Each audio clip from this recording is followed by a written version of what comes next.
On this episode of the Oklahoma Breakdown with Ikard and Lehman, presented by Riverwind Casino, we give you the latest updates from OU spring practice. Then OU Athletic Director Joe Castilgione joins us for an awesome interview. And of course, we give you our winners and losers of the weekend, where we talk some Final Four and some Thunder. Please download and subscribe to the podcast, rate it 5 stars, and write us a good review. Follow the show on Twitter, Instagram, TikTok, Facebook, and YouTube. Just search Oklahoma Breakdown on any of those, and you'll find us. All right. Our man Michael Hosty will kick this thing off. It's time for the Oklahoma Breakdown. It's a beautiful Monday, April 7th, and you're listening to the Oklahoma Breakdown with Ikard and Lehman, presented by Riverwind Casino. Riverwind is Oklahoma City's premier casino experience, and there are so many reasons why Riverwind is consistently voted OKC's #1 casino, but it all starts with their amazing variety of gaming thrills and excitement. Riverwind's beautiful, award-winning environment plays host to more than 2,800 of the latest electronic games with a huge selection of table games, including blackjack, match roulette, and Teddy's favorite, craps. No matter what your game, Riverwind has it in spades and hearts. And to learn more about their gaming promotions and entertainment options, all you got to do is visit riverwind.com. Riverwind Casino, good times, great rewards. And did it snow today? What was that? I I don't even know. What season are we in? It weird, and I do not want to spend too much time on the weather because we went to practice together on Saturday, had a great time, but it's not supposed to snow in April. Around here it is, I guess. I don't know. I'm telling you, it never amazes me, or I guess maybe it amazes me every time. I don't know, but this time of year, spring and fall are not spring and fall. It is all 4 seasons packed into 1 week over and over and over.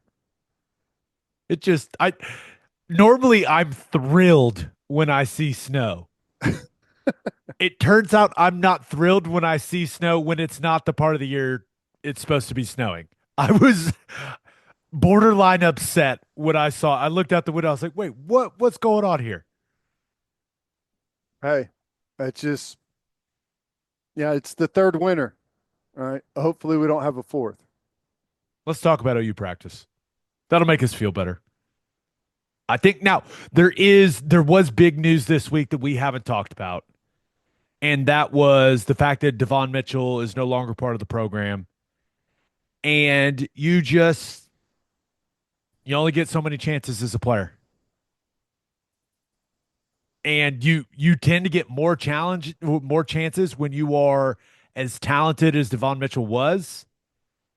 But at some point, if you're not doing the right things off the field, you there's the roster is limited now. You gotta show that you care, man. And that was not the case. Roster's limited. The dynamic of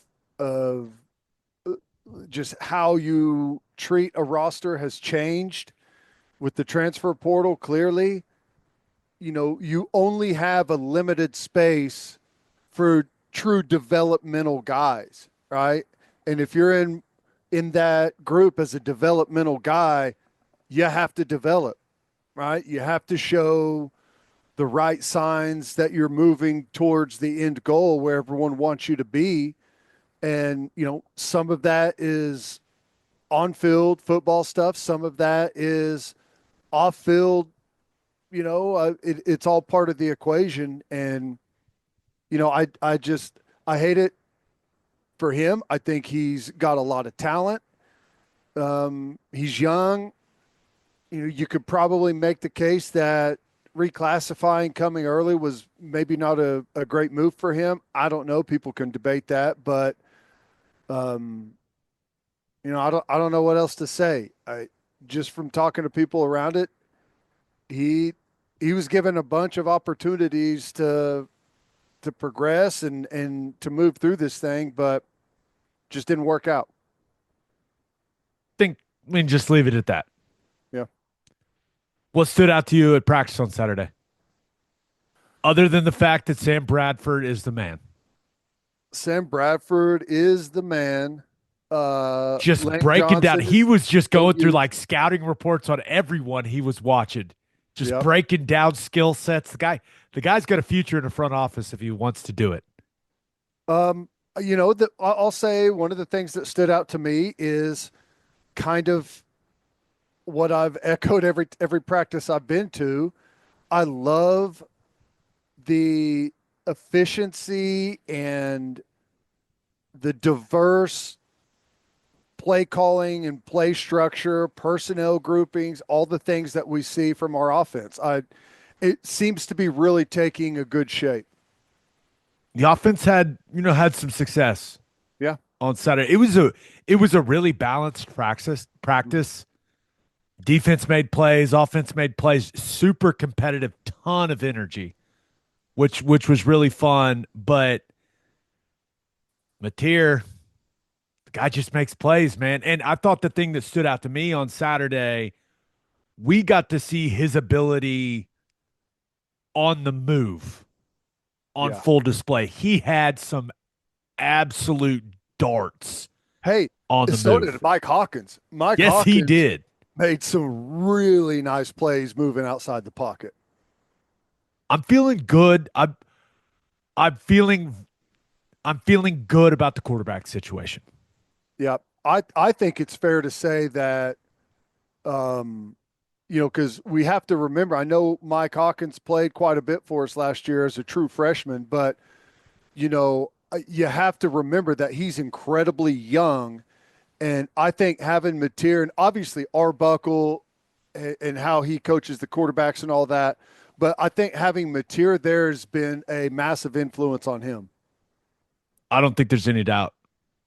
I think in a perfect world for Mike Hawkins, Mateer lights it up this season, goes into the draft, and then he steps into it. Like that would be if you're Mike Hawkins, that's probably what you're hoping how it all unfolds. Yeah. But Ted, we've seen it time and time again, man. You better have two quarterbacks ready to play.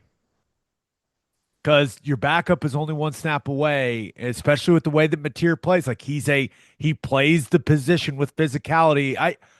I was very encouraged by what we saw from Hawkins on Saturday. Just how not only the plays he was making, but just how he seemed to be in control of the offense as well. Yes. Yeah. No, I agree. You're right about Mateer and being one snap away. I love the way that he plays, but it's going to be every time he pulls it down and runs, you know how it is. It's just you're like, get down.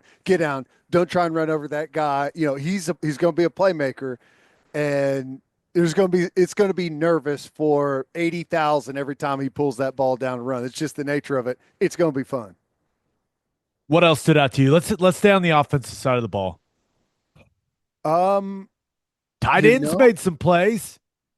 my man Carson Kent was making some catches out there. Now he made some really tough catches in traffic against great coverage, going up, fighting for the football. I was impressed by him.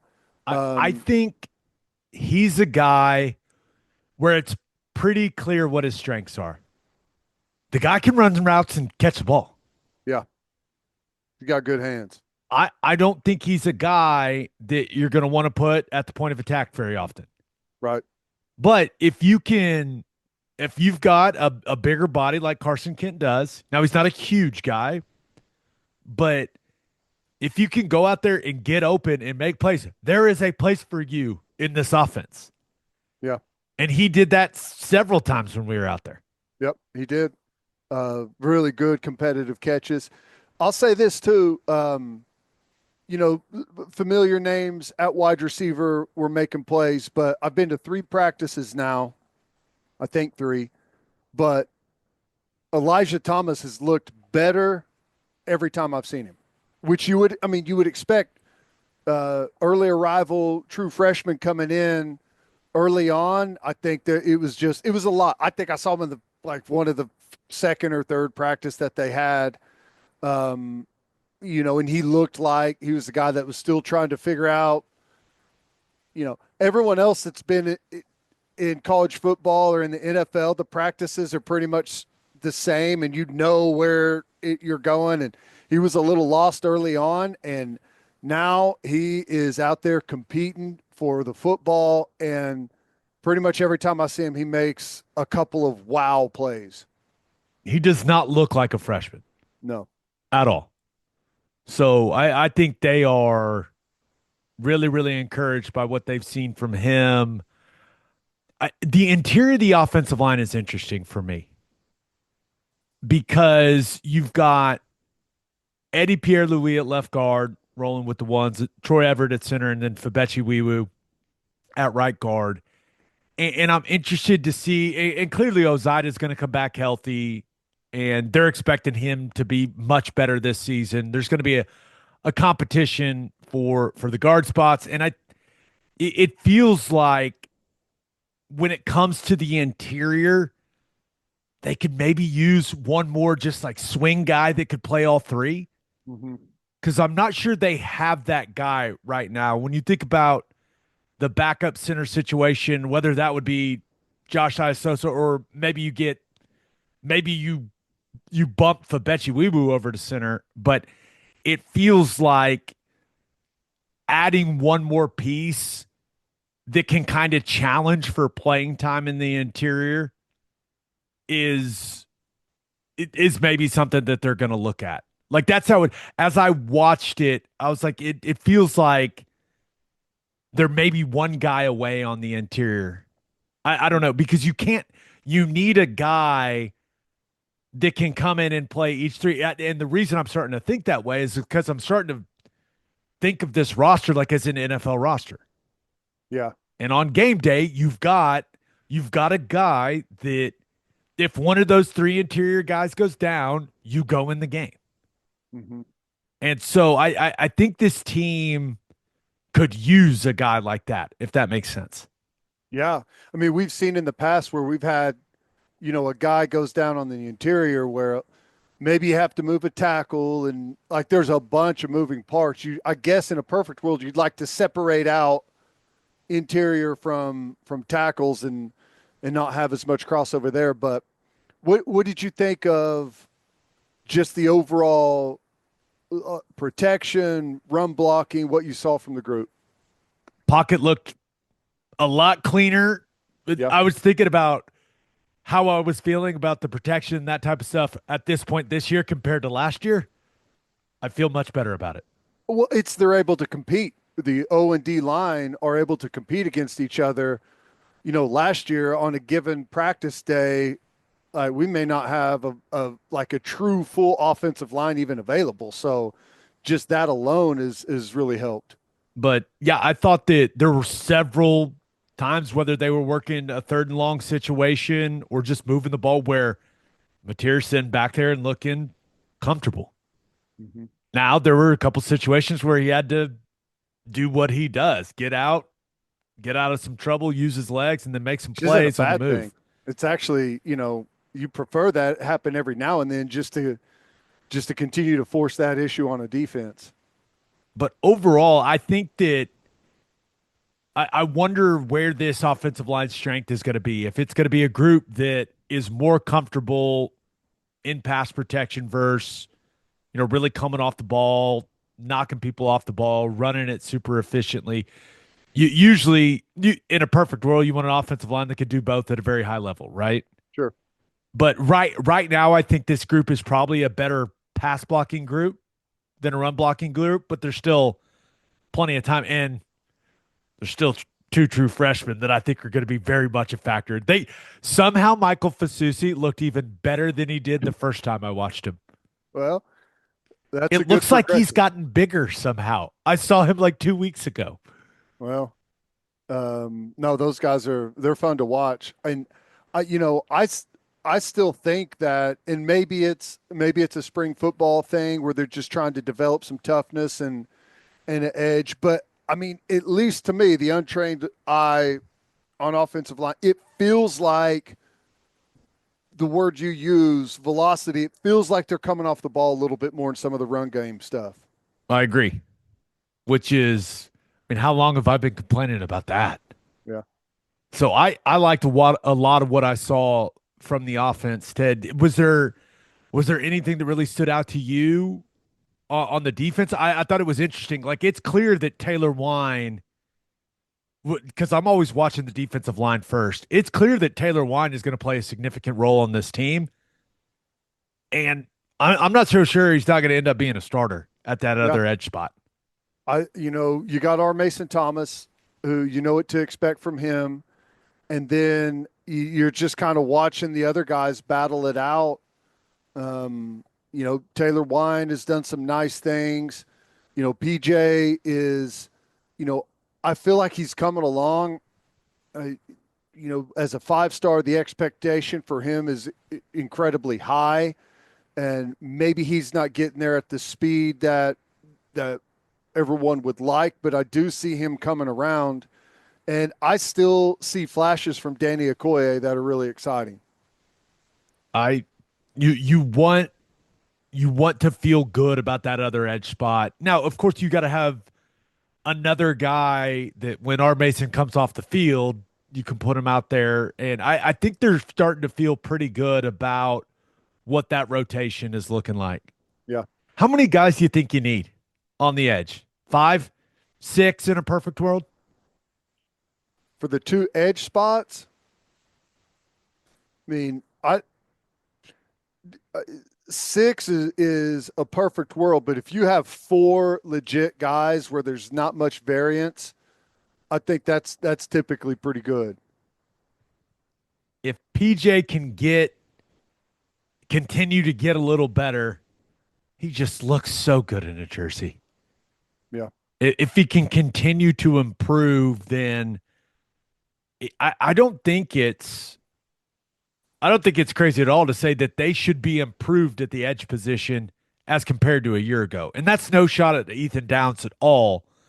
I just think when you look at the measurables and the potential of Wine and PJ, like that's something to be excited about if they can put it all together. No, I think that there's plenty to be positive about there. I mean, we'll see.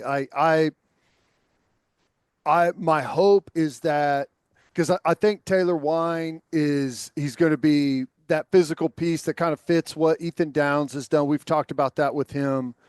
The real question is there going to be someone else that develops as a pass rushing threat opposite of our Mason Thomas?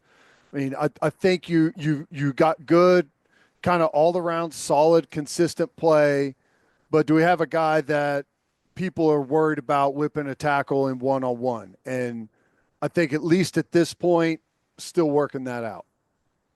Marvin Jones Jr. hopefully a role of we talked when he committed at the very least he can be a guy you put out there in just some obvious passing situations because he's proven in the past if you just say hey go win this one-on-one like he's got some tools. Yep.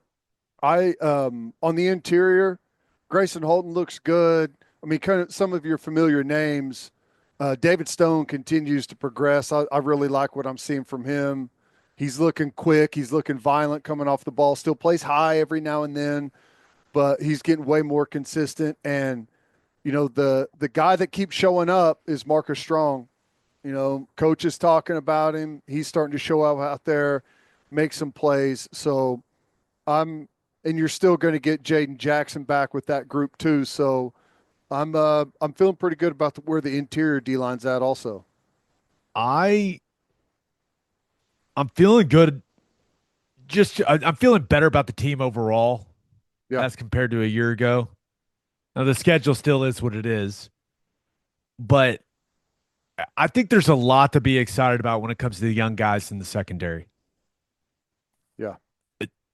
Jaden Hardy may be he was probably my favorite player to watch at the practice. He is ultra competitive. He takes every snap like it's, a conference championship game. It means a lot to him. He's constantly talking back there, communicating. I I liked what I've seen from him and Robert Spears Jennings. Those two back there seem to have a really good working relationship. Like those two guys need to work in concert all of the time, and it feels like they're starting to develop that relationship. It feels like Hardy's taking advantage of this opportunity. I totally agree. I mean, he's playing some good football, and I think looking at like a guy like Jeremiah Newcomb also taking advantage of the opportunity.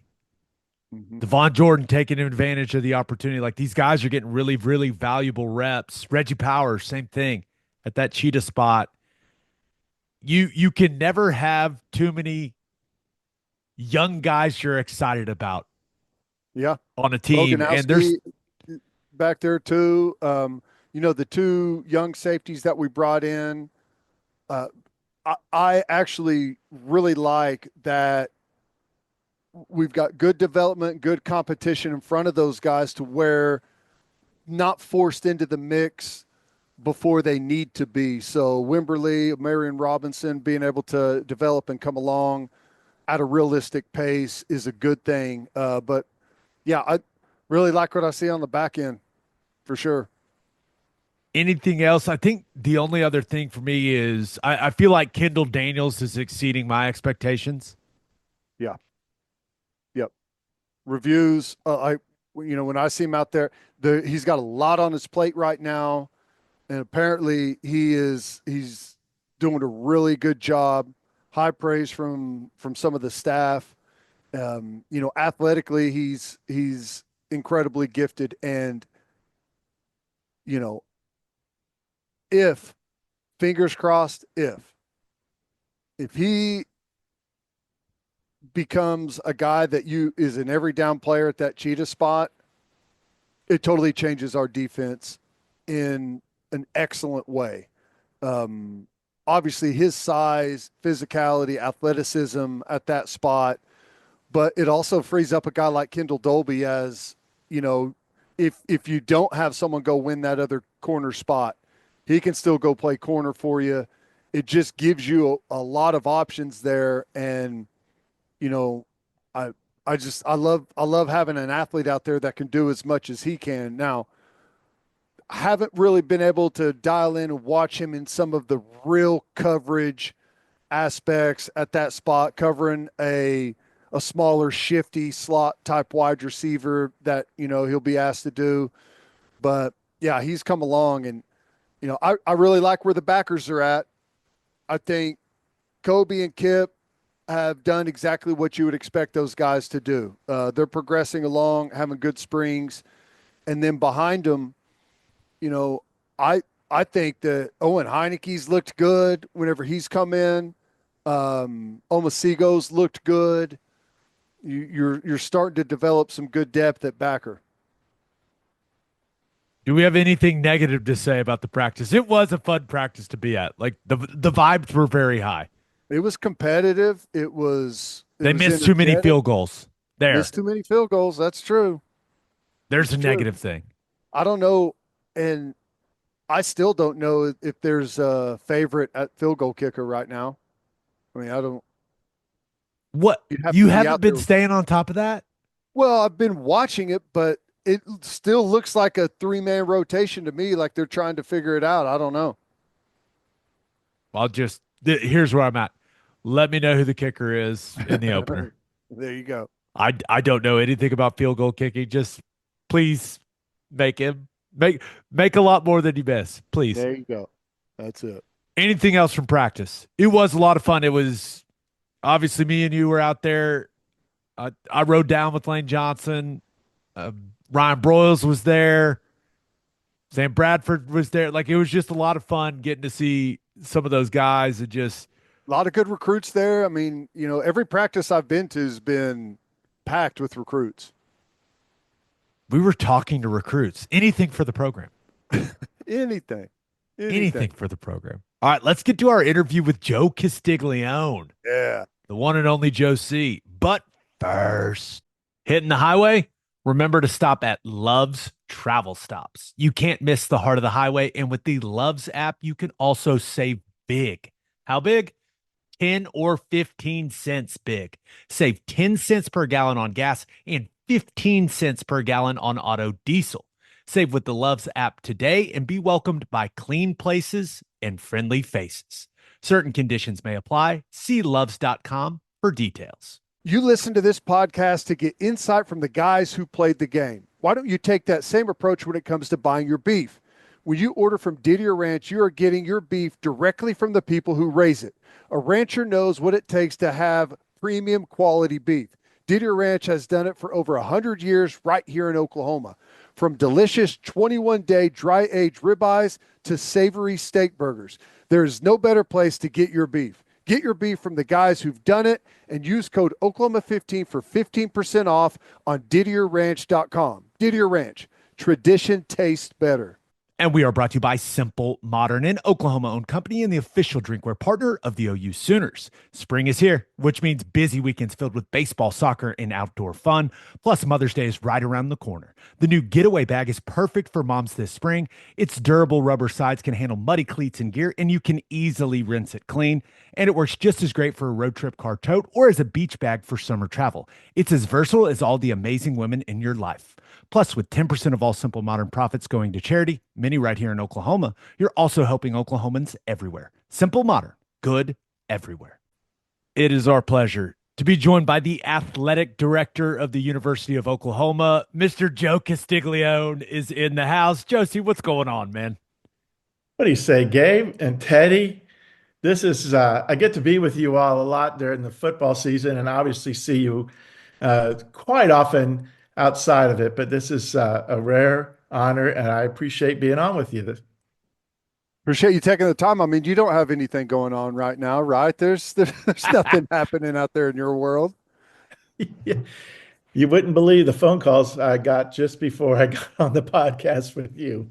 Well, probably a daily occurrence, I imagine. Oh, yes, for sure. Joe, I wanted to start with football because that's clearly what we focus on the most here on the podcast. And you guys have gone all in on building out this front office for football with hiring Jim Nagy as the general manager and for lack of a better term, kind of professionalizing that area of the program. What has that process been like for you? Well, we recognized that our world was moving toward a professionalized type of model. I don't want to convey that it's fully professional. There are so many other elements that we don't have, and we still recruit, and we'll talk about that in a second, but versus drafting.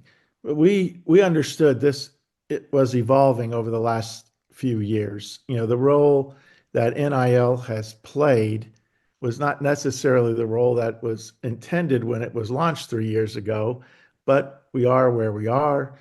The fact remains that we have a dynamic world going on between how we used to recruit the high school player, the impact of the portal, which just a little over a year ago had some rules to it, and then more legal battles ensued, and now we have basically an unregulated free agency type of market.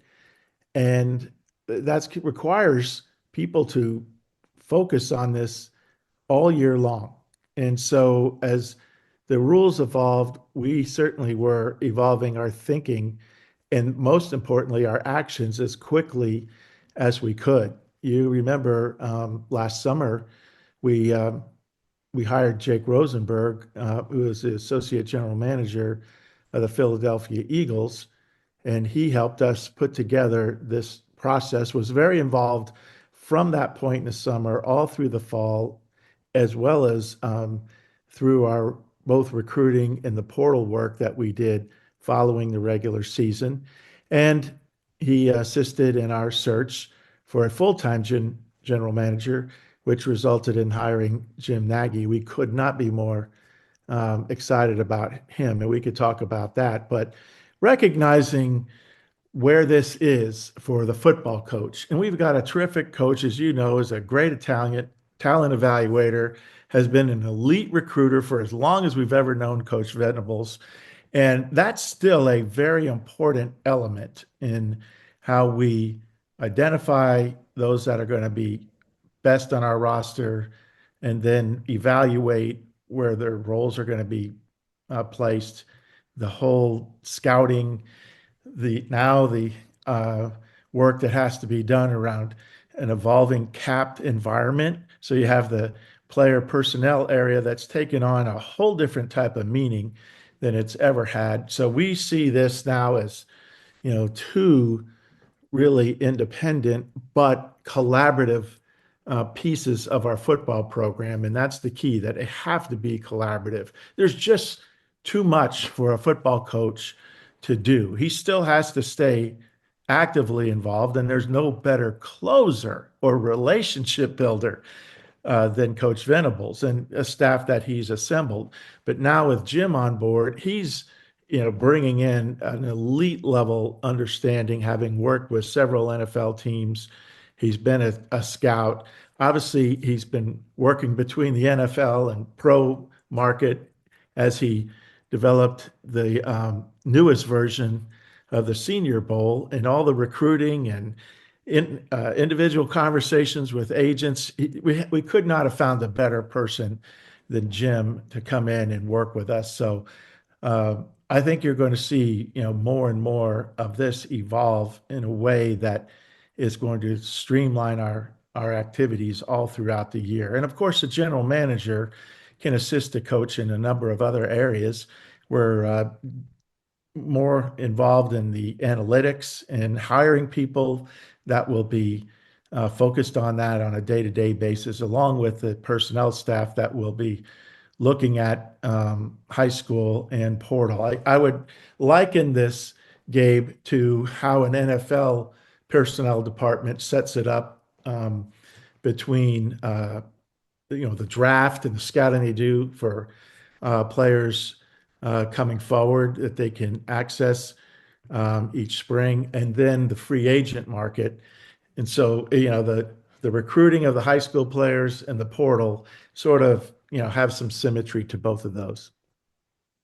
You kind of have two tents right now. You've got the ever-changing transfer portal and NIL and how all that is evolving and changing. And then you've got the football part of it, which for us is even a little bit more dramatic than it's been for others moving conferences. But how do you see the future playing out in the SEC for, I know there's been talk about 9 conference games. I know there's been talk about changing the playoff format. What do you see the next few years looking like in that regard? We're still talking about the conference regular season schedule. So that question I'll address first. I think there'll have to be a decision made late spring, early summer about an additional conference game. And we're going to have to start planning for 26, pretty soon. Now we'll come back to that in a second, but I think the college football playoff expansion and our view of an additional conference game, along with what we require in the non-conference, are really inextricably linked. And we've only had 1 year, so it's a small sample size. But the programs that play more high level, top 10, top 15, top 25 teams through the course of the regular season should be evaluated as such. We knew going into an expanded playoff format that should have incentivized programs to strengthen their schedule. And those that were involved in the debate all talked about that. But if you recall, quickly coming out of this first expanded playoff format, and some of the schools that didn't get access to it, and some of the debate that has ensued, some of the coaches now have made mention that it doesn't matter what a team faces in the non-conference portion. They're just going to focus on playing conference games. That's created a lot of confusion. And I don't know that that's the healthiest for football, where there aren't crossover games that create interest amongst the college football fan base. We know we're playing in a tough conference. Several other conferences are tough too, but we want to be sure that adding the ninth conference game is going to be valued appropriately. Sometimes the shinier record ends up, catching people's eyes more so than the quality of the teams that have been part of that record. And there's some questions about that, Teddy. So I think as we go through this spring and early summer, we're trying to get more information. And you saw just last week where the commissioners met. They did not take any action, but they're talking about some modifications to the playoff format and the seeding process for next year. The one we just completed had automatic qualifiers getting the top 4 spots.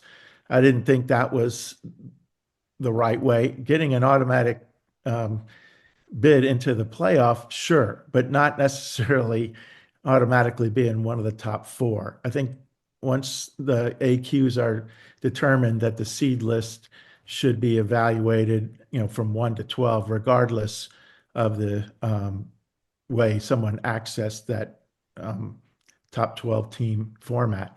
So I think that has to be looked at. And so for the SEC, however, we are looking now. This is the last of the previous year college football playoff, and there's talk that they'll make some additional changes going forward. One of which, as I've read, I don't have any inside scoop for you, but read whether the playoff would expand again beyond 12 teams. I can't handicap how the chances are of that happening, but it at least has been a talking point that I've heard in various conversations this winter. Clearly, the House settlement and the revenue sharing era of college athletics that is coming is a massive shakeup for what you've been doing for a long, long time. Joe, what has the preparation for this new era of college athletics, what has the preparation been like for you and your staff? I've heard all kinds of analogies. We're trying to fly the plane before it's even built. Where there's just all kinds of ways people have described this process. We're sitting here, basically 2.5 months from the time the settlement terms are supposed to take effect, and we still don't have the structure fully approved. I understand it's complicated, and it's requiring a lot of extra Zoom calls, with the membership to try to, make sure we understand how it's going to be implemented, but it's not done yet. And yet we're, supposed to have our process, completely in place. What I can tell you, Gabe, is that we previously announced, that we're going to distribute as much of our revenue share as permitted by the House case. The percentage is about 22%, and that equates to 20.5 million. We are adding scholarships, and so and every SEC school is doing the same thing. So new scholarship dollars count against the cap up to 2.5 million. And our distribution formula will follow the formula that Judge Wilkin is using in allocating the damages to the class. And so you've heard the 75, 15, 5 and 5%, or 75, 15 and 10%, either way. we're following that in our rev share. So it'll be comparable to what we believe every other SEC school is doing. And we're going to continue to invest in our program and most importantly, our athletes the best way we can. Um, in addition to that, we are basically remaking our entire compliance operation because there's going to be a significant amount of work that will take place in partnering with our athletes as they have opportunities to get involved in um, name, image, and likeness activities beyond their rev share portion. That process will be completely different than what we've experienced the last 3 years. They'll have to submit um, their proposals to a clearinghouse, if you will, and the proposal will be returned and it'll either be approved or not approved, and they'll provide some information if it's not approved and help the athlete resubmit it. And they'll be monitoring, to make sure that these uh, new activities follow a fair market value um, metric. And they've collected data for the last 6 to 7 months. And so this is an entirely new operation. Part of that too, Gabe and Teddy, there's a entirely new enforcement model. The enforcement model for NIL activities will not come from the NCAA. It's separate. And we're still getting all the details of that. But that will be um, an approach that we've not seen in college athletics. It will be swift. In other words, it's not going to take 4 or 5 years to look into these matters. We're told that the uh, group will have subpoena power, and they investigate deals that are not part of, or at least not consistent with the rules that are in place, and then the penalties will be extended by this group in a more of a real-time manner. So if you think about what's going on there, we have to get ourselves ready for all of that. And the world in which we're in, we're setting ourselves up now to be more active in trying to create opportunities for the athletes in the name, image, and likeness space. In the past, we've been calling businesses, asking them, setting up forums so we can go visit.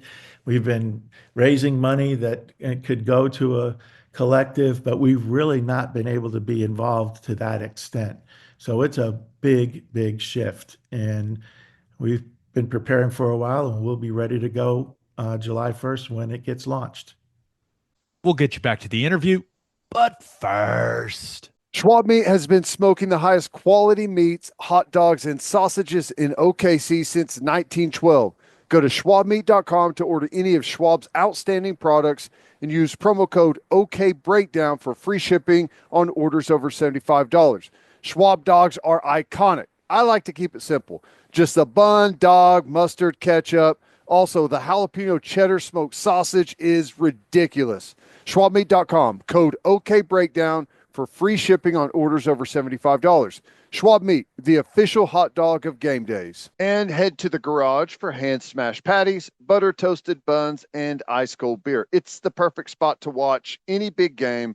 And with all the garage locations being open at 10 p.m. or later every night, it's the go-to late night spot. Visit eatatthegarage.com to find a location near you and order online from the garage in your neighborhood.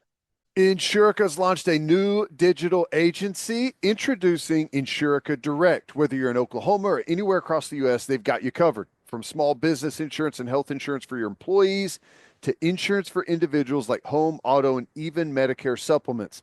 Insurica Direct's got it all. Start your journey today at insuricadirect.com. Remember, at Insurica, we specialize in you.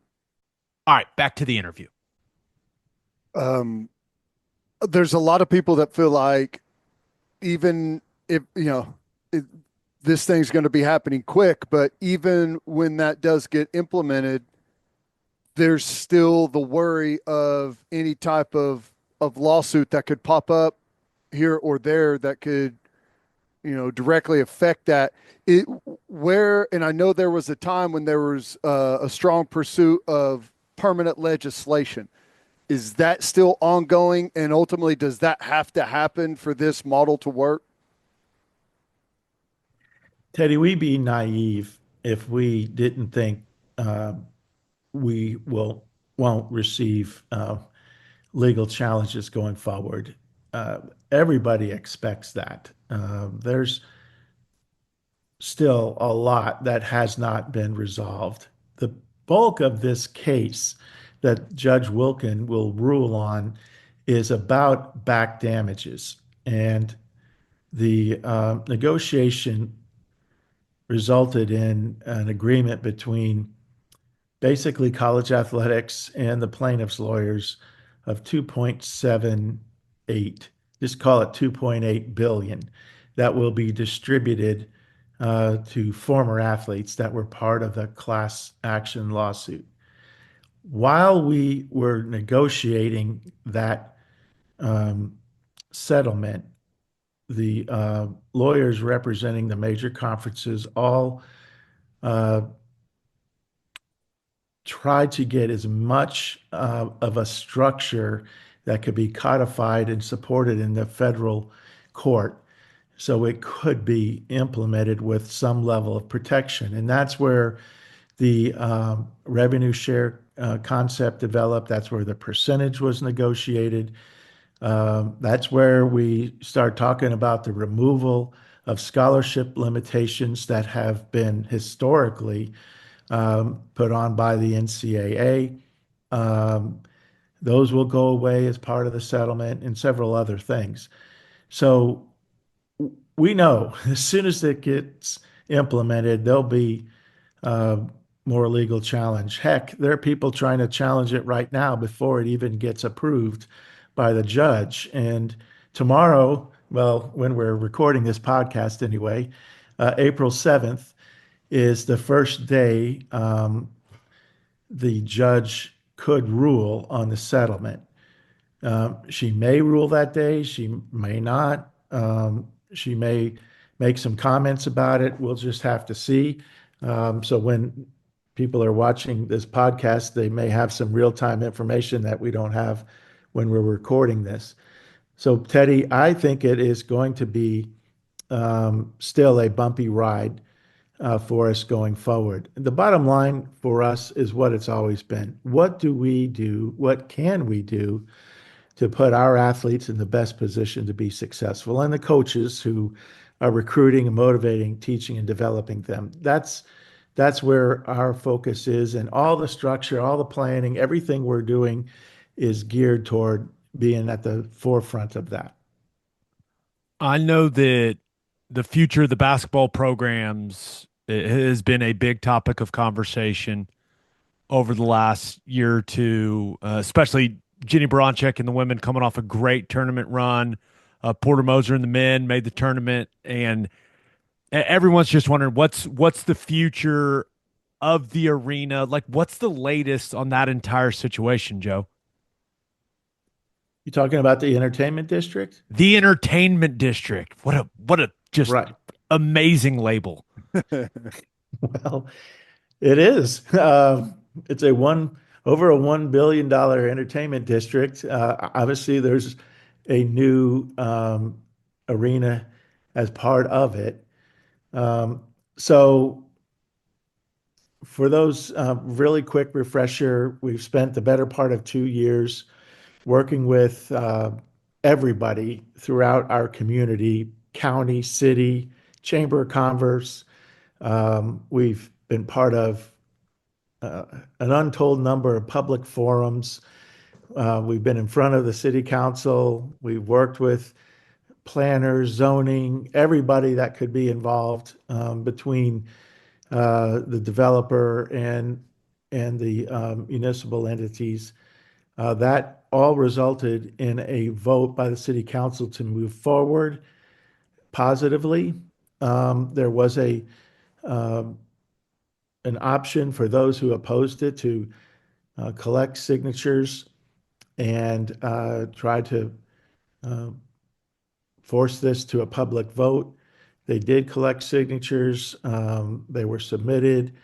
There was a process of validating the signatures that resulted in another uh, legal discussion, and the judge voted in favor of the process that had already been approved going forward over the filing of the request to bring it to a public vote. Now the opposition to that has taken it to the Oklahoma Supreme Court, and that's where it lies. So that's a lot of legal of where it is.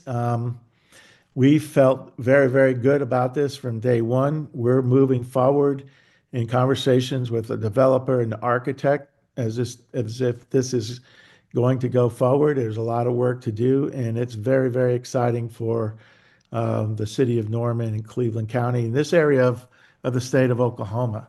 And the arena will be the new home for men's and women's basketball and women's gymnastics. But as you know from following this, even all of our dates that we need, they're still basically 75% of the calendar year that the arena can be used for concerts, festivals, big shows, other sporting events, whatever, that can be brought to this area and focused on economic development. The entertainment district that's going with it provides a live, work, play concept. So there's retail, there's full-time residents, there's part-time residents, there are hotel operations, there are convention opportunities. So it's something meant to be a focal point, not just for the entertainment district itself, but bringing more and more people to Norman, more and more business and economic development, which leads to growth and more investment in our community. So we couldn't be more excited to be part of that and helping our city grow for the future. Baseball, softball are in the middle of it right now in conference play. Hoops has wrapped up. Football's wrapped up. I mean, we're nearing the end of the first year in the SEC. How do you assess it? How's it gone? What's maybe been better than you thought? What's maybe been more challenging than you thought? How do you rate year one so far? Well, we'd like to have won a lot more so far. But we knew we were stepping into the most competitive conference in the country. We happen to hit it at a time when it is historically good. From across the board, whatever sport you're talking about, you're looking at big numbers of teams from the SEC being part of the top 10, top 15, certainly sprinkled throughout the top 25. We knew the challenge would be what it is, and that's what we ran to. That's where we want to be. That's the best place for Oklahoma. It wasn't an easy decision, after nearly 25 years or actually a little more in the Big 12. This is one of the most significant decisions in the history of Oklahoma athletics. And it was about the future of where college athletics was going. Uh, we saw it, as we've said many times, as a way to be part of something very stable and something that is financially sustainable. And we couldn't totally predict how the world would change, but many of our predictions came to fruition. And feel very fortunate that Oklahoma's leadership as part of working with the SEC, so we could be a member and a proud member. And we went a year early because the world continued to change, even more so than when the announcement was made to join the SEC. Our programs are doing well. We're the time of year we're in right now, our baseball team's in the top 10. Obviously, women's softball's been number one, number two. Saying a lot for Patty Gasso to have four straight national championships and lose, historically great players. And, as we sit here is 34-3. That's quite a rebuilding year. Yeah. Skip's 25-8. And we're playing several of the top 10, top 15 teams, not just in the SEC, but we've played some really great non-conference opponents and won some of those games. So feel really good about that. The other programs in the spring are doing well. Our gymnastics team is number one in the country and actually won our first ever SEC championship just a few weeks ago.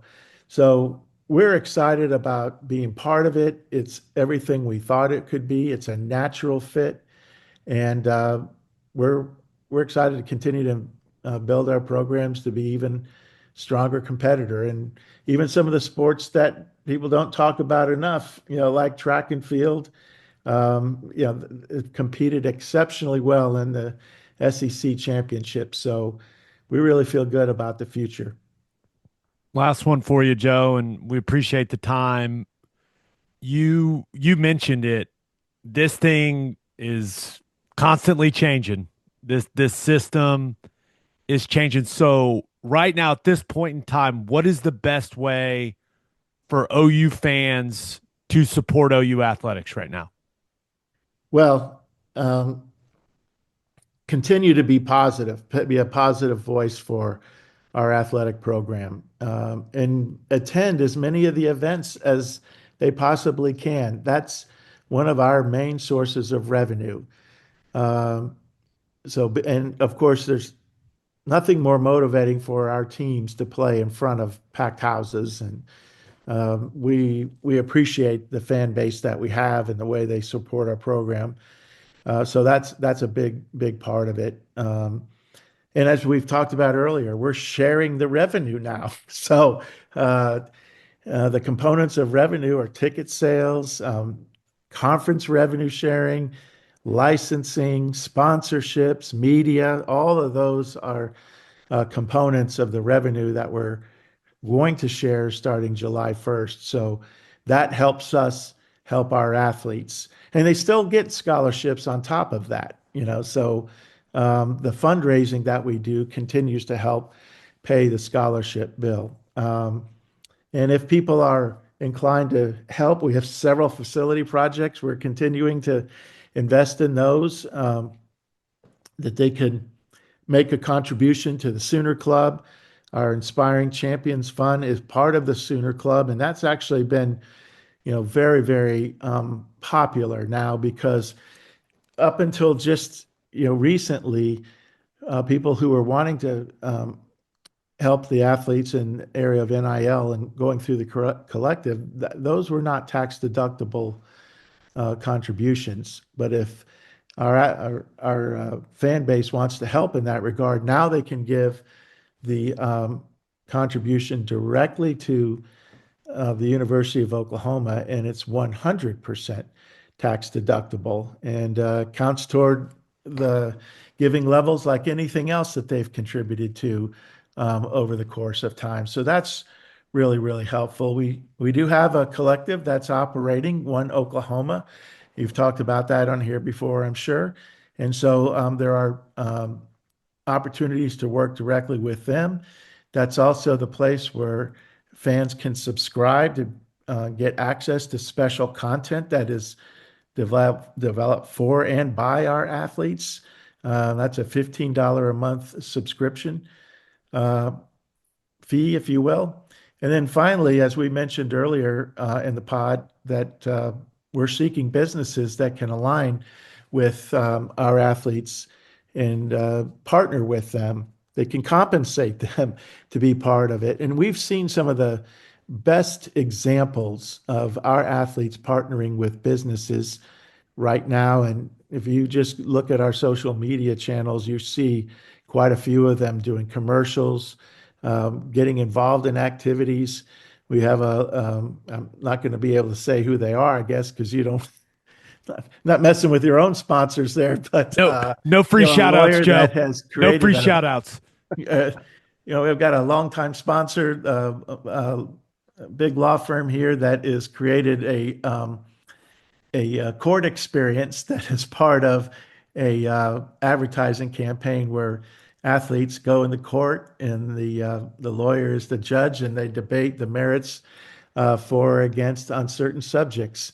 Um, there have been some crazy ones, but it's just an example of how people can engage with our athletes. And I think you're going to see more and more. Some people are seeing athletes involved. We're watching the Final Four right now. You see more current athletes involved in some of the national ads. And I think that's only going to grow. So those three things, attending events, of course, is the best way, and contributing something, toward athletes through our Sooner Club, which is 100% tax deductible, and then local businesses considering how they can get involved and connected with our athletes. And there are channels to do that. It's not hard, and we now can help facilitate that. So people are watching this and are interested. If they contact our department, we'll be the middle person and facilitate it for them.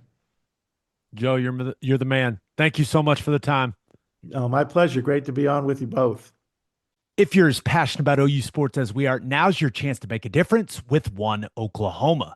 As the official NIL partner of the University of Oklahoma, One Oklahoma plays a crucial role in keeping the Sooners competitive in the SEC. Your subscription goes beyond the revenue sharing cap, directly helping recruit and support the athletes who become Sooner legends. Plus, you'll get access to exclusive events, behind the scenes content, merch, giveaways, and more. Join the team and be the difference maker for your Sooners. Join today at oneoklahoma.com. And three things matter in banking: service, service, and service. And First Fidelity Bank's commitment to exceptional service is more than a promise. It's their foundation. FFB has been by your side for over a century, and they are honored to be a part of your journey. Banking isn't about where you've been, it's about where you are headed. Open an account at an award-winning bank today at ffb.com. At First Fidelity Bank, we go where you go. And go to opolisclothing.com and use promo code TED for 10% off our podcast merchandise and the best OU gear out there. That's opolisclothing.com and use promo code TED. Buttery soft and 10% off. Let's finish up with our winners and losers of the weekend. As always, Ted, kick us off. Who do you have as your winner of the weekend? Well, I'm going softball. They handled business, took care of St. Thomas, and then on Thursday, and then UCF, they end up canceling one of the games, but handled those two good. Handled Thursday without Patty Gasso. How about that? Just team on cruise control out there winning softball games. When I thought the program was falling apart when they lost the Tennessee series. That's what some people were trying to lead me to believe. But no, if you're Patty Gasso, it's one of those things where you've got such a well-oiled machine. You could miss a game or two. I mean, come on. Yeah, hand it off every now and then. Had the run rule game against St. Thomas, and then UCF 6-0, handled them cleanly. But you got Oklahoma State coming up on Wednesday, and that's going to be up in OKC Hall of Fame Stadium. So that'll be cool. And then I think they're going on the road to Bama. Is going to be their next SEC conference series. So things ramping up for softball. That's going to be a big one. Yeah.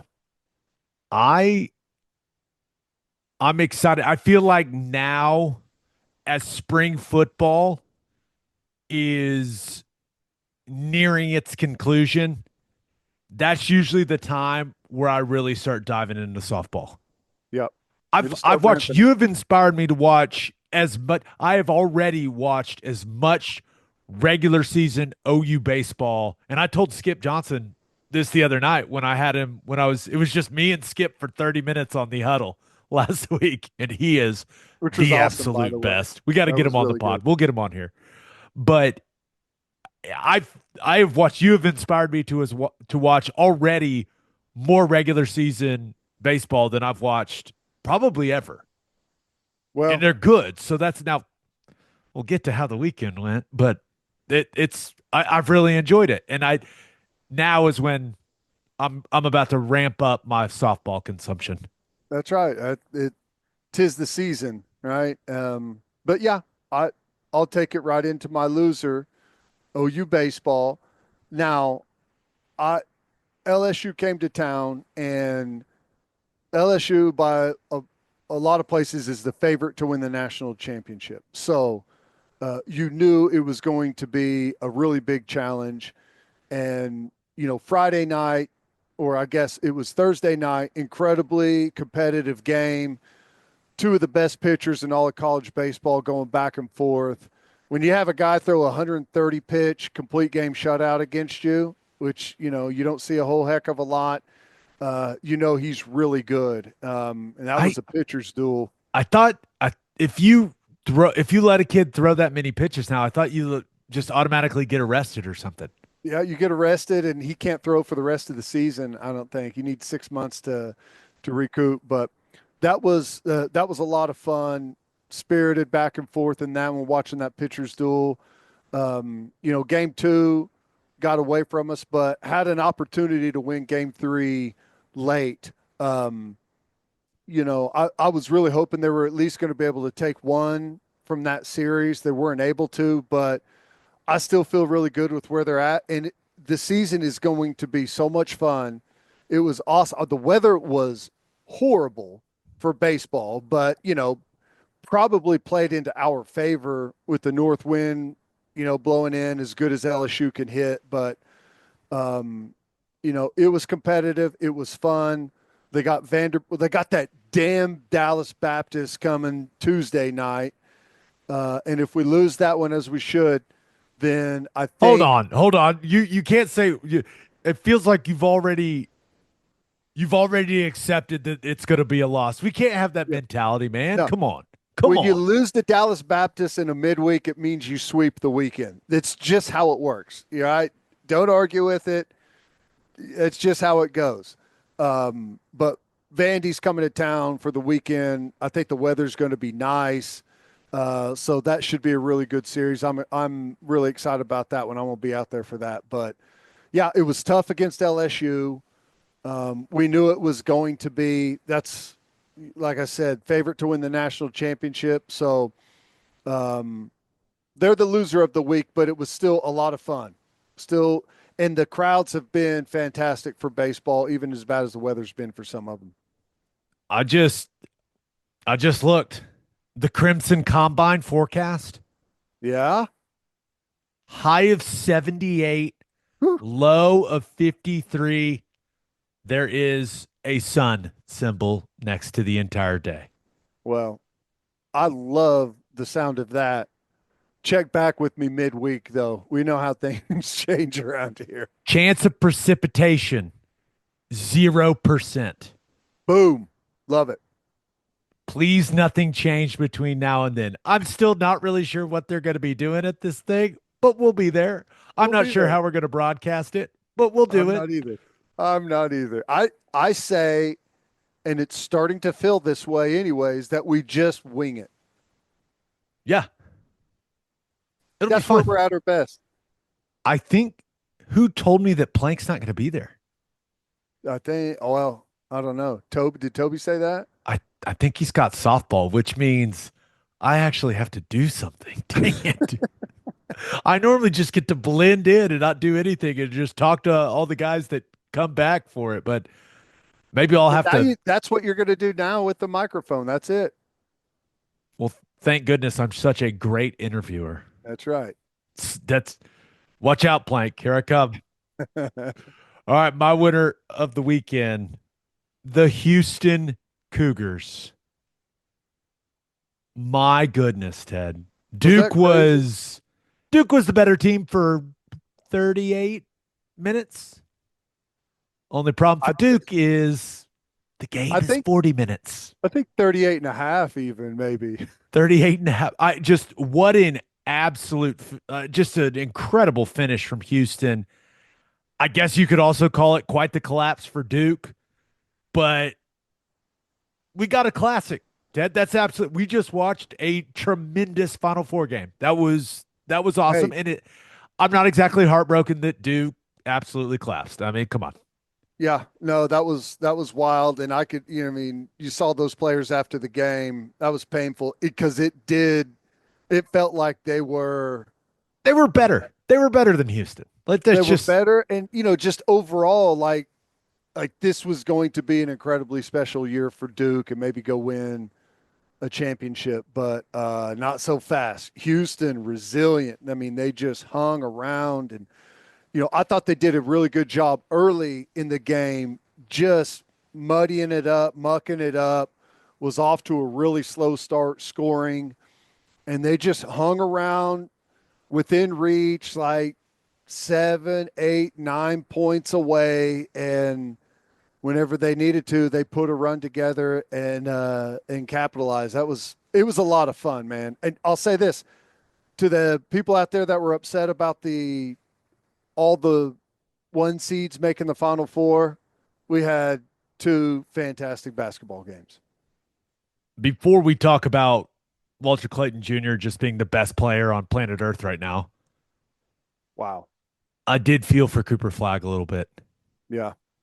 He was great. What did he end up with? I think like 27 and 7. What'd you think about the foul call? I hated it. I absolutely hated it. I I was surprised by it. Um I don't know. I mean, I hated it, but I guess I'm used to seeing that called, when a guy's got position. I don't know. I don't know. Was a Maybe tough call. maybe the right answer is, hey, don't miss the front end of the 101. Yeah, that's true. And I don't know that there's I mean, I don't know.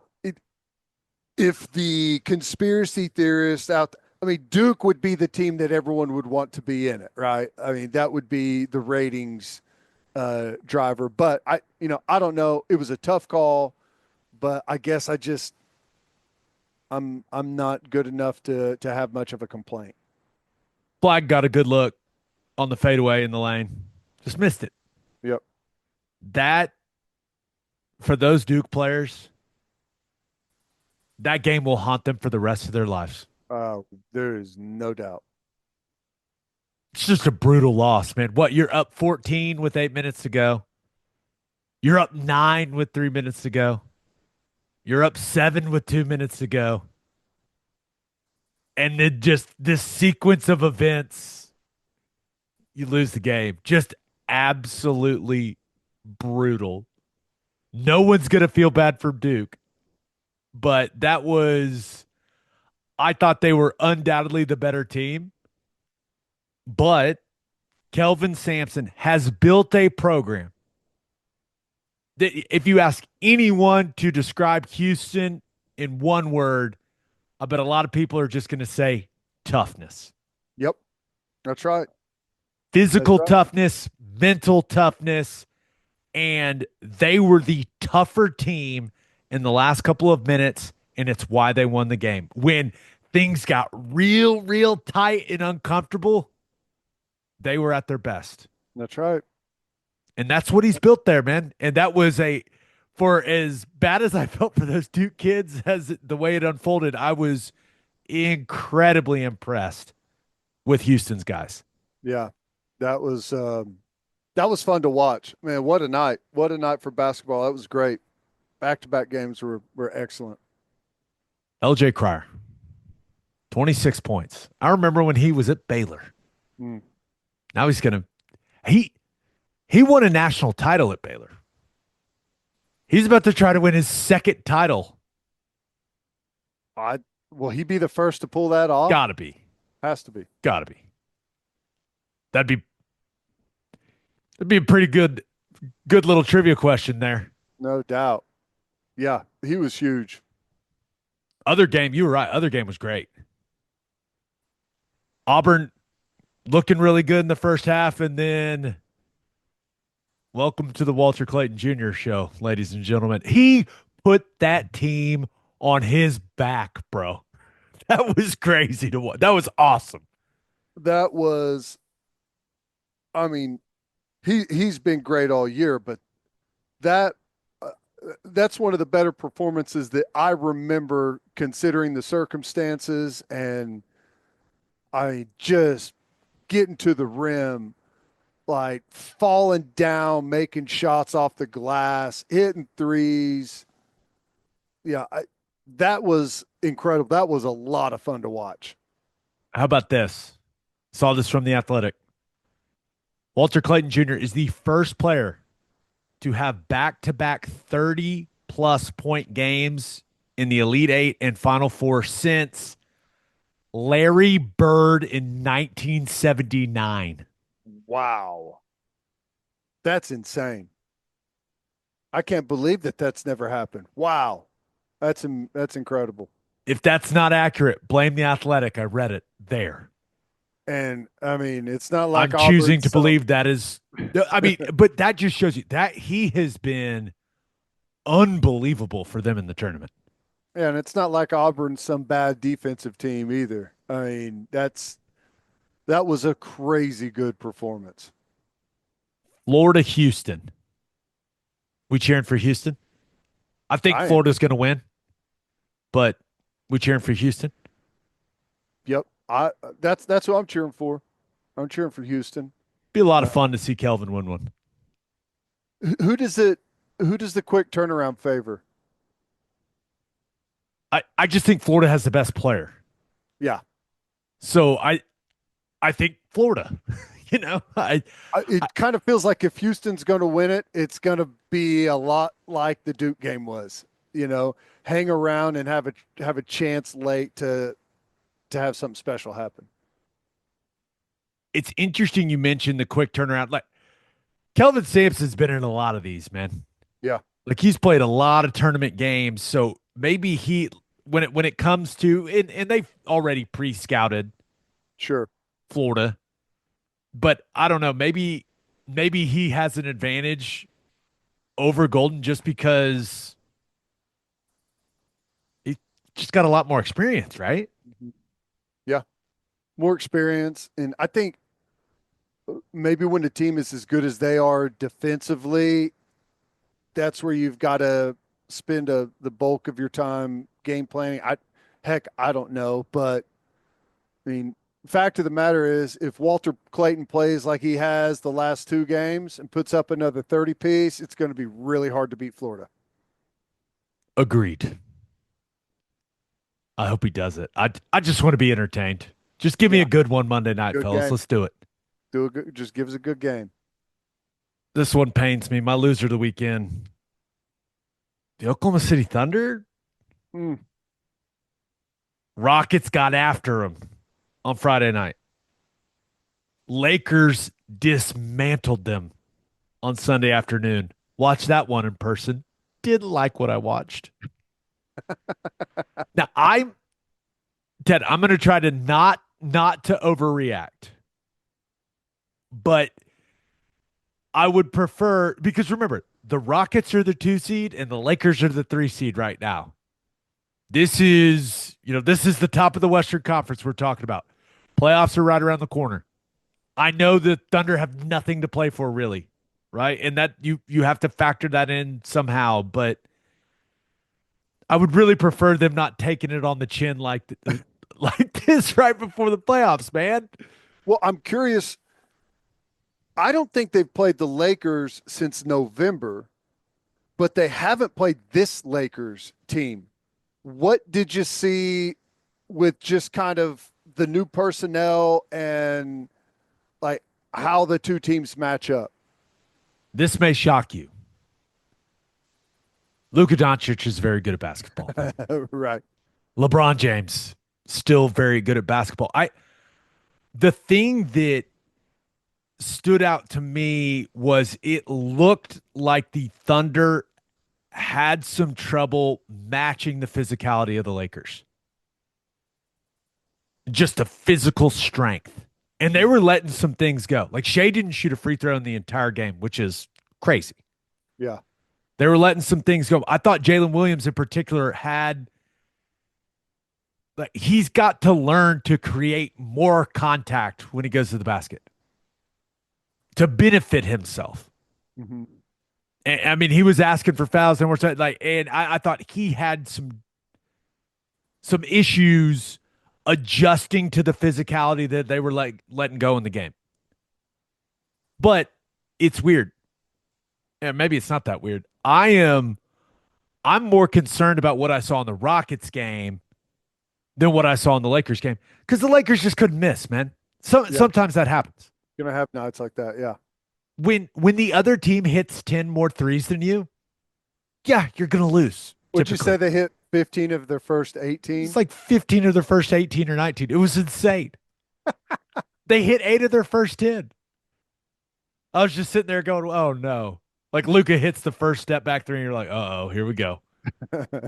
And they were making it rain, man. It was what it was. But so you just kind of had this statistical anomaly shooting type performance from the Lakers. Okay, that happens. Was the defense great? No, it wasn't. But they shot the absolute hell out of the ball. The Rockets one was the more concerning one for me because as I was watching it, it's rare to see a team just play harder and look faster and more athletic than the Thunder, but that's exactly the way it looked on Friday night in Houston. That was one where I went, hold on. And then you had Şengün cooking everyone the Thunder threw at him. It was the best I've ever seen the guy look. I mean, he looked quick, he looked agile, he may have been the best player on the floor that night. And then Jalen Green's going on like they had trouble with the Rockets' athleticism. And that was one where I just went, oh, like the Lakers just burying three after three after three. Okay, well, the Rockets just kind of took it to the Thunder physically. Yeah. Well, I mean, you said it at the beginning. The Thunder really don't have anything to play for. Now, is that a legitimate excuse? Like maybe they weren't cranked up all the way, or is that just glossing over what potentially could be a problem area? You have walked me straight into how I am coping with these two losses. I have already convinced myself that Mark Daigneault and this entire Thunder coaching staff and these players, we just didn't want to show either of these teams anything. Didn't want to unveil anything that we may use in a playoff game. Just play it very vanilla and just hey, what happens, happens. All right, we're the number one seed in the West. We know that. That's what I've told myself. Now, the problem is I don't know enough about basketball X's and O's to know if that's the case or not. Right. Yeah. I know this. The Thunder could not stay in front of Houston's guards. They just couldn't. Blow by, blow by, blow by. Do I think that was part of the game plan? I don't. But, I'm going to say, I'm going to say if it was a playoff game, we would have made the proper adjustments, shut that stuff down, That's what I'm telling myself in my head.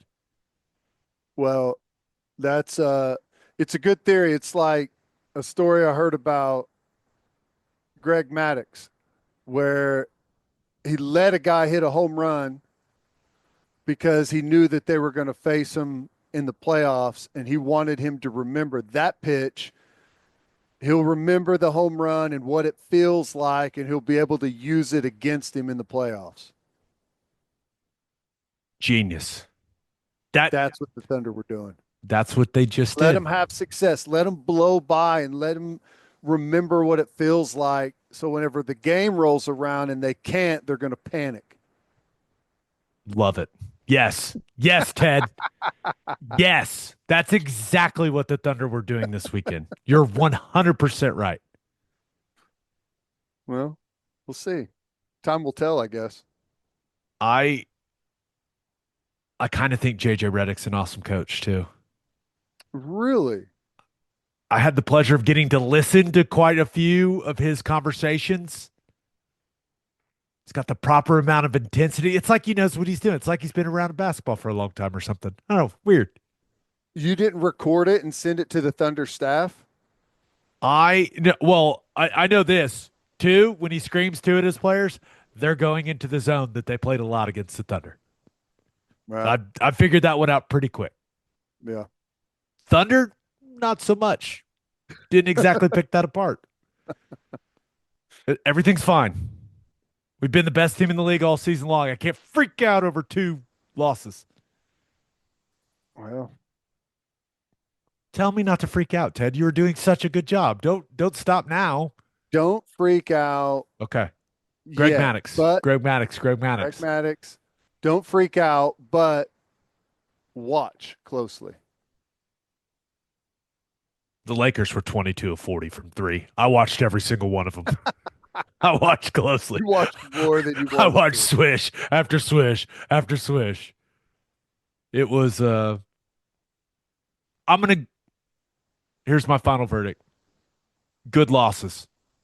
Needed the losses for the squad to really lock in right before the playoffs. This is here we are. This is exactly what this team needed. It is. What's the timeline? What are we looking like for playoff? When did the playoffs actually start rolling? I believe our first playoff game 1 of their first round series is either going to be April 19th or April 20th. And I've said this before, if it's on the anniversary of the bombing, April 19th, the team that walks into that building does not have a chance. That's right. They should just simulate the first game. There you go. Looking But forward to it. I'll remain calm. Not going to freak out. Oh, one more thing from this weekend of Thunder stuff. There was this camera angle during the Rockets game. Ted, it was like watching the all-22 sideline view. Okay. It was amazing. You could see all the players like in the spacing and how they were moving and all the sets. And they would go to it for a little bit and then it would go away. And I go, no, bring it back. No. That's how I want to watch this game. I loved it. I wondered if because doesn't the NFL have a version that where you can watch that of all the games? I wonder if the NBA does that. If they had a channel, like if you could get League Pass from that camera angle, I would pay for it.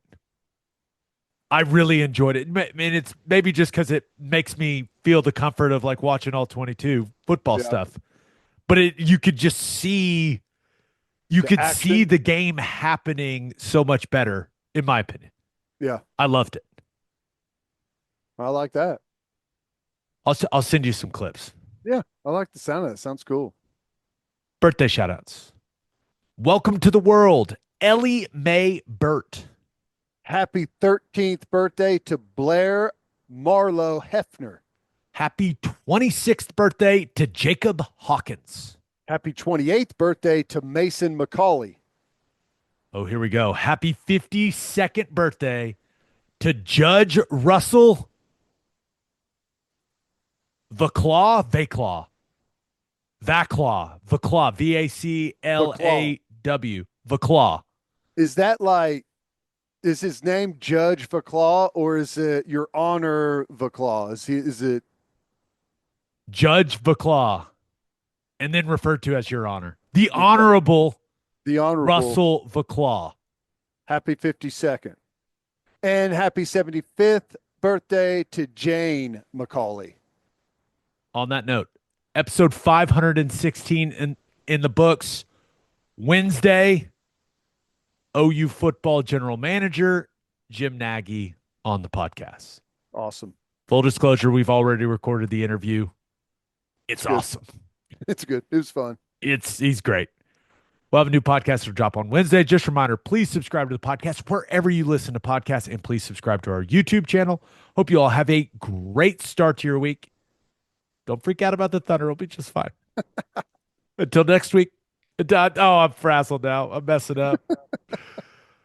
Until next time, we appreciate y'all for listening. Do what you always do, Oklahoma. Take care of each other.